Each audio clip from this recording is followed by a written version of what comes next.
literatas! No vídeo de hoje eu vou falar um pouquinho da diferença sobre variação linguística, dialeto e sotaque. O nosso aparelho fonador, que é toda aquela estrutura, aquele sistema que a gente usa para falar, se comunicar, ele é moldado a partir da nossa língua mãe, da nossa língua materna, que é aquela que a gente fala desde que a gente nasce, aquela que a gente aprende a falar, aprende a se comunicar desde que a gente é um bebezinho, bem pequenininho. Conforme a gente cresce e a gente vai aprendendo a falar, a se comunicar dentro da nossa língua mãe, o nosso aparelho fonador, ele vai se moldando, vai se acostumando com aquela língua que a gente aprende com os nossos pais, com os nossos familiares. Esse desenvolvimento do aparelho fonador, ele acontece conforme a gente vai falando, aprendendo mesmo, da moldagem da fala, da modulação da voz, a forma como a gente respira e como a gente faz as pausas, a entonação, a fluência, a frequência da nossa fala, tudo isso entra dentro da moldagem desse aparelho fonador. Até mesmo os gestos, as expressões faciais, a nossa linguagem corporal, tudo isso molda o nosso aparelho fonador. Por exemplo, as pessoas que falam mexendo as mãos, isso é por conta da influência do meio, da língua materna dessa pessoa. A gente vai entrar em mais detalhes daqui a pouco, mas só para ressaltar aqui que as expressões faciais, os gestos, eles também fazem parte da nossa língua, eles também fazem parte da nossa fala. Então, quando a gente fala que se a gente amarrar uma pessoa que fala muito por gesto, assim, ela até vai conseguir falar, conseguir se comunicar, mas vai ser uma fala prejudicada, ela não vai estar falando confortavelmente, ela não vai conseguir articular de forma tão precisa. A gente pode tomar como exemplo aqui a língua japonesa. No japonês, a gente tem a entonação muito presente na língua. Então, se você fala uma palavra, eu não vou saber, eu não sei falar japonês, mas eu sei que é assim nessa língua. Se você fala uma palavra com uma entonação diferente, você pode estar falando uma palavra completamente diferente. Essa entonação já muda completamente a palavra. Até mesmo a ênfase faz parte da linguagem. E dentro de qualquer língua, de qualquer uma, a gente tem o que chamamos de variação linguística, que nada mais é que a forma como a gente fala em determinados contextos e situações específicas. Dentro da língua portuguesa, nós temos 4 tipos de variação linguística. A primeira variação é a diatópica ou geográfica, que é a forma como a língua ela se modifica por influência da região geográfica. Aqui em São Paulo, a gente fala você. E lá no sul, no Rio Grande do Sul, que é onde eu nasci, a gente fala tu. A mesma coisa com a mexerica. Aqui fala mexerica, tem lugares que fala tangerina e lá no sul fala bergamota. Então a gente tem essas variantes aí que são diatópicas, elas variam de acordo com a região do país mesmo. Aí a gente tem a variação diacrônica, que é a variação histórica, ela varia de acordo com a época. Por exemplo, a gente tem os neologismos, os arcadismos e os estrangeirismos, que entram aqui sim, eu já vou explicar por quê. O arcadismo são palavras que caíram em desuso, o neologismo são palavras que surgem na língua, não é inventar a palavra. Vou deixar bem claro aqui que o neologismo não é inventar palavras, são palavras que surgem na língua. Alguém um dia falou em algum lugar e isso começou a se espalhar, várias pessoas começaram a usar essas palavras, ela virou um neologismo. E o estrangeirismo são palavras emprestadas ou derivadas de outra língua que não é a língua materna. O estrangeirismo ele entra aqui, porque se a gente for pensar, por exemplo, na época dos nossos avós crianças, não existiam termos como download, scanner, esses termos não existiam.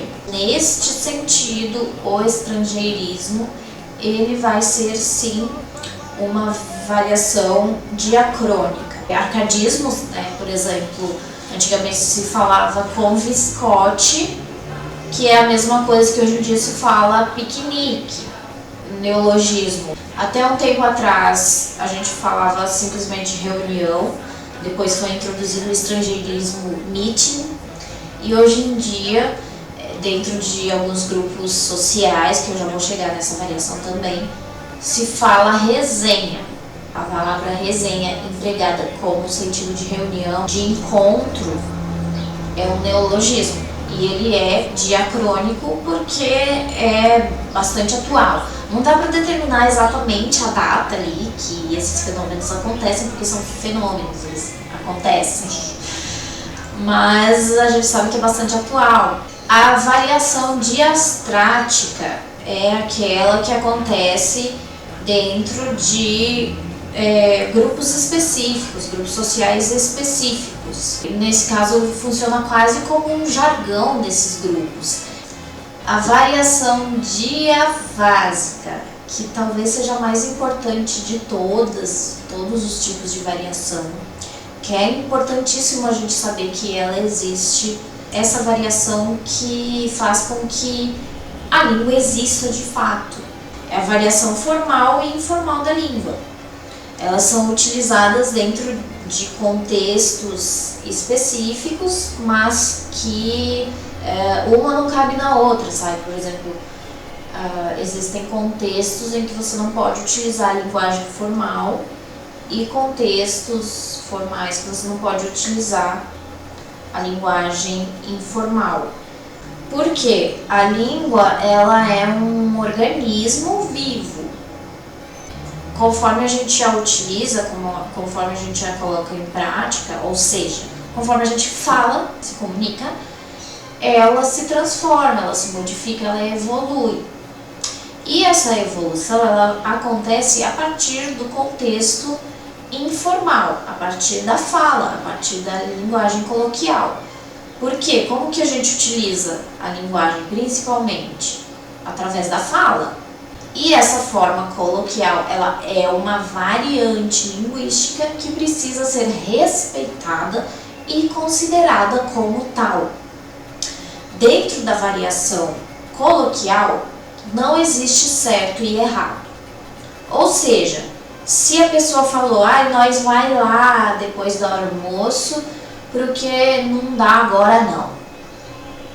Essa pessoa está falando errado? Não, ela não está falando errado. Ela está falando dentro de um contexto onde cabe a linguagem coloquial. Claro, né, gente, considerando aqui que ela não está falando, por exemplo, sei lá, ela não está num tribunal, ela não está dentro de uma escola, ela não está dentro de um ambiente formal. Ela está se comunicando com a família, com os amigos, ou essa pessoa ela é técnico de internet. E aí ela tá falando pro cliente dela que ela não vai poder ir de manhã, ela vai ter que ir depois do almoço. E ela falou desse jeito. Tá errado? Não tá errado. Porque esse contexto, apesar de ser um contexto profissional, não é um contexto que exija diretamente a linguagem formal. Então ela pode sim falar assim e não está errado, tá? Dentro do contexto coloquial não existe certo e errado, ok? E eu digo mais ainda, né? Você corrigir uma pessoa que está falando dentro de um contexto coloquial e você corrigir ela porque ela falou errado, ela não falou de acordo com as normas. Por exemplo, você corrigir alguém em uma rede social sem ter sido convidado a fazer isso. e um contexto, sei lá, a pessoa postou uma coisa e a outra pessoa foi lá e comentou embaixo com as letras trocadas, né? Tirou os plurais das palavras. Tá errado esse comentário? Não tá. Não está errado. Você está errado. Porque você está sendo preconceituoso e, além de estar fazendo uma coisa desrespeitosa, né? Além do preconceito, você está desrespeitando a forma do outro falar, ou seja, você está sendo preconceituoso com o outro. E isso é um TOC, transtorno obsessivo compulsivo, ou seja, precisa de tratamento. Vai procurar um psicólogo, meu filho, minha filha, porque isso daí é um transtorno, ok? Nada de ficar corrigindo o coleguinha. Primeiro, se você não é um profissional da área de letras, de comunicação, de texto, se você não é profissional, não corrija. Não corrija. Se você não foi convidado a fazer isso, não corrija. E se você se incomodou com aquilo ali, ai, mas ele escreveu tudo errado, nós vai ver se dá certo. Isso me incomodou. É porque você tem um transtorno, você precisa de tratamento. A única pessoa aí que precisa fazer alguma coisa é você e quer procurar tratamento. Ok? Não saia corrigindo coleguinha sem ser solicitado e nem em contextos onde não caiba a correção, ok? A linguagem coloquial, ela é extremamente necessária. É isso que vai fazer a língua existir, é através do uso que a língua evolui, se modifica, se transforma e continua existindo. Então a gente aprendeu tudo errado na escola? Não, é que na escola, a escola é um ambiente formal, portanto é preciso ensinar a língua formal. A linguagem formal, ela existe para situações específicas, ela existe para haver uma padronização justamente para ser utilizada nesses contextos. Formal, o próprio nome já diz, né? Tem uma forma ali a ser utilizada. A fim de estudos, como na escola, né, a gente estuda a gramática da língua, como que se desenvolve, como é que se formam as regras que a gente utiliza na língua, tanto formal quanto informal. E para questões de tratamentos, por exemplo, eu estou fazendo uma pesquisa, eu preciso saber quantos países falam hoje em dia a língua portuguesa, porque eu preciso saber isso para saber se realmente a língua portuguesa ela já derivou outras línguas ou continua a mesma coisa. A gente tem o português brasileiro que já é uma derivação do português. O que eu vou fazer? Eu vou considerar a língua normativa, a linguagem formal, padrão linguístico. Lembrando que padrão linguístico não quer dizer que os falantes são obrigados a falar todos dentro desse padrão. Para fins políticos, fins demográficos, geográficos, não é para fins de comunicação. A linguagem formal ela não é para padrão de comunicação, ela é mais documental do que comunicacional. Beleza? As duas são importantes, lógico, só que você não vai utilizar a linguagem formal dentro de contextos coloquiais, nem a linguagem coloquial dentro de contextos formais. Eu costumo dar o exemplo do terno e do biquíni, né? Você não vai na praia de terno e você não vai em uma audiência de biquíni. Vai utilizar a roupa certa para o contexto certo. Atualmente a gente tem um exemplo aí de variação diacrônica, que também é diastrática, que está sendo bastante discutido ultimamente em sociedade. A gente tem até divergências, pessoas que são contra, pessoas que são a favor, mas independente de você ser contra ou a favor, é um fenômeno que está acontecendo, principalmente as discussões que a gente tem dentro da língua, são mais por conta dos normativos, né, que são os que pretendem padronizar a língua. Você pode assistir o vídeo que eu fiz sobre normativistas e sociolinguistas nesse link que eu vou deixar aqui em cima. Mas não vou entrar nisso agora, eu só vou dizer que a gente tem um fenômeno acontecendo, ele já faz parte da língua portuguesa, então ele já é português, tá? Ele já faz parte da nossa língua, está em discussão na sociedade, só que ele ainda não foi padronizado, ele ainda nem sei se vai ser, né? A gente não tem como saber. Mas dentro da linguagem, da variação informal, ele já existe, então não adianta você dizer, isso é besteira, eu não concordo. Minha filha, você não tem que concordar ou discordar, porque ele existe, ele está aí. E do que eu estou falando? Eu estou falando dos pronomes neutros. Também não vou entrar em detalhes sobre essa discussão. Se vocês quiserem, deixem aí nos comentários que eu faço um vídeo sobre isso, mas eu não vou falar, não vou entrar em detalhes sobre este tema nesse vídeo aqui. Você aceitando ou não aceitando, você precisa respeitar e considerar que existe sim o pronome neutro e que ele já está sendo usado, ele já é um fenômeno linguístico, tá? Isso não tem discussão, não tem. Não vou dizer se eu concordo ou discordo com ele, não é o tema do vídeo, mas é um fenômeno que já existe. Vamos falar agora sobre os sotaques. Sotaques não são uma variação linguística. Os sotaques eles podem estar contidos dentro de qualquer uma dessas variações. Tem mais a ver com a modulação, com a ênfase que se dá para essa fala. Então não é uma variação, é uma ênfase, entendeu?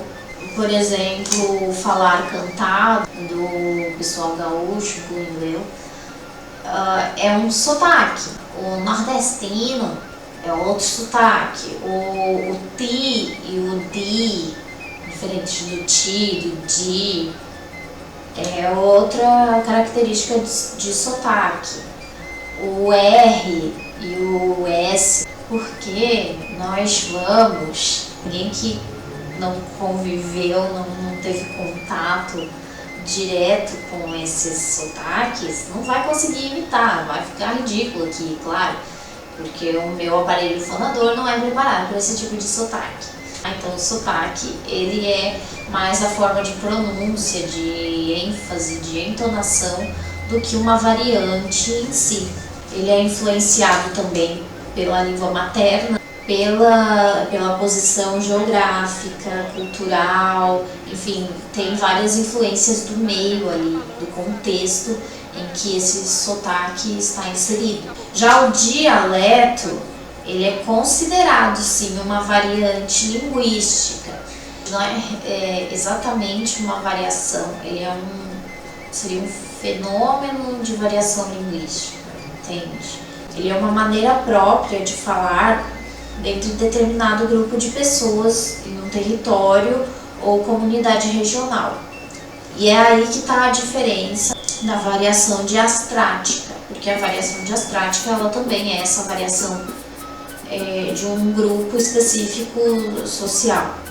Só que a variação diastrática ela é mais segmentada. Eu falei a questão dos gamers, ela é quase um jargão assim desses grupos sociais específicos. O dialeto ele já é mais geral, por exemplo, dentro de um mesmo dialeto a gente pode ter os gamers, um grupo de pescadores, que daí vai ser a diastrática também, mas todos esses falam o mesmo dialeto. Na maioria das vezes ele tem influência de outras línguas, só que isso não é uma regra. O dialeto ele é mais amplo. A gente tem a língua mãe no país, essa língua mãe vai ser o dialeto oficial. Só que dentro deste dialeto oficial a gente pode ter inúmeros dialetos locais. A influência de outra língua, por exemplo, a influência geográfica, a influência do sotaque, a influência, sabe, são várias nuances de influências. A gente pode dizer que a variação diastrática é mais segmentada, enquanto o dialeto é mais amplo. Às vezes ele é até maior que a língua natural do país. É quase como se fosse uma língua dentro de outra língua. Dialeto nordestino, dialeto baiano. Espero que vocês tenham gostado do vídeo. Beijos doces para todo mundo e até o próximo vídeo. Tchau!